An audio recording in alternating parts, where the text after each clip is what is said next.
अस्सलाम वालेकुम नाज़रीन, MI न्यूज़ हेडलाइंस में एक बार फिर आपको खुशामदीद कहते चले। मैं हूँ कंजा असलम और मैं हूँ राशिदा हफीज।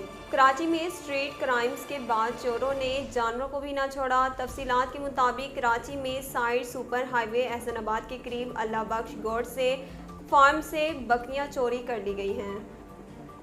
जज्बा खैर सगाली के तहत 20 भारतीय माहीगीरों को रिहा कर दिया गया। तफसीलात के मुताबिक माहीगीर लांढी जेल में सजाएं काट रहे थे, जबकि माहीगीरों को पाकिस्तानी समंदर हदूद की खिलाफ वर्जी पर गिरफ्तार किया गया। माहीगीरों के तमाम सफरी अखराजात ईदी फाउंडेशन बर्दाश्त कर रहा है। अलबत्ता कैदियों को वजिया बस लाहौर मुंतकिल किया जाएगा। इसके बाद कैदियों को वाघा बॉर्डर पर भारतीय हुकाम के हवाले किया जाएगा। जनूबी वजीरिस्तान में सिक्योरिटी अदारों ने दहशतगर्दों के खिलाफ कामयाब ऑपरेशन किया। पाक फौज के शोबे ताल्लुकाते आमा की जानिब से जारी करदा बयान के मुताबिक सर्च ऑपरेशन के बाद दहशतगर्दों के खुफिया ठिकानों से बड़ी तादाद में हथियार और बारूद बरामद हुए।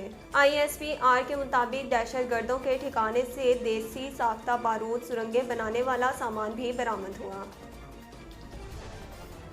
मोहम्मद ज़ुबैर का कहना है कि नवाज शरीफ जिस दिन फैसला करेंगे वो काबिल हैं, वापस जाएंगे। रहनुमा मुस्लिम लीग नून मोहम्मद ज़ुबैर ने लंदन में मीडिया टॉक करते हुए नवाज शरीफ की वापसी के सवाल पर कहा कि हम नवाज शरीफ की गर्दन नहीं फंसाना चाहते। उन्होंने नवाज शरीफ की वापसी और उनके इलाज के हवाले से कहा कि मियां नवाज शरीफ को कभी भी इंसाफ नहीं मिला। सेहत का मामला ज़ाती मामला होता है। पंजाब में कोरोना SOPs की खिलाफ वर्जियाँ ताहाल जारी हैं। तफसीलात के मुताबिक पंजाब के ज़िला टोबा टैक्सिंग की तहसील गोशा में कोरोना SOPs की खिलाफ वर्जियों पर इंतजामिया की जानिब से कार्रवाइयाँ जारी हैं। असिस्टेंट कमिश्नर ने मकामी मार्की पर शादी की तकरीब के दौरान छापा मारते हुए SOPs पर अमल दरामद न करने पर मार्की मालिक को 50,000 रुपये जुर्माना आयद कर दिया। कराची में कोरोना के बायस ज़िला वस्ती के 4 टाउन्स में माइक्रो स्मार्ट लॉकडाउन नाफिज कर दिया गया।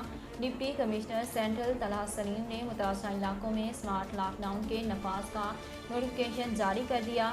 जारी करदा नोटिफिकेशन के मुताबिक ज़िला वस्ती में माइक्रो स्मार्ट लॉकडाउन 5 फरवरी तक बरकरार रहेगा। नाज़रीन, अब तक के लिए इतना ही। मज़ीद खबरों और अपडेट के लिए हमारे चैनल को सब्सक्राइब कीजिए और हमारे फेसबुक पेज को फॉलो कीजिए। इसी के साथ ही अपनी मेज़बान राशिदा हफीज़ और कंजा असलम को दीजिए इजाज़त। अल्लाह निगहबान।